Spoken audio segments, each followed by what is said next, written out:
show you how you can fix Duolingo not working. Now, to fix Duolingo not working, there's a couple of troubleshooting steps you can go through.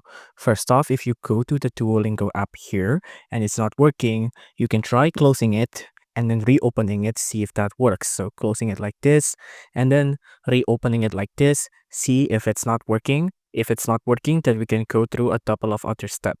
First off, check your internet connection. Make sure your Wi-Fi has a stable connection and make sure your data has a stable connection as well. At least one of them needs for it to Duolingo to actually work.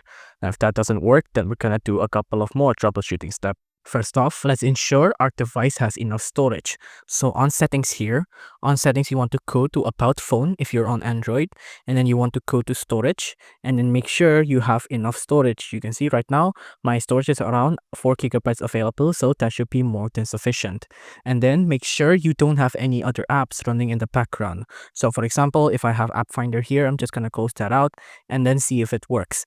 Now, if nothing else works, you can try uninstalling and then reinstalling Duolingo. So just go to the Google Play Store here, tap on uninstall, and then tap on install again, see if that works.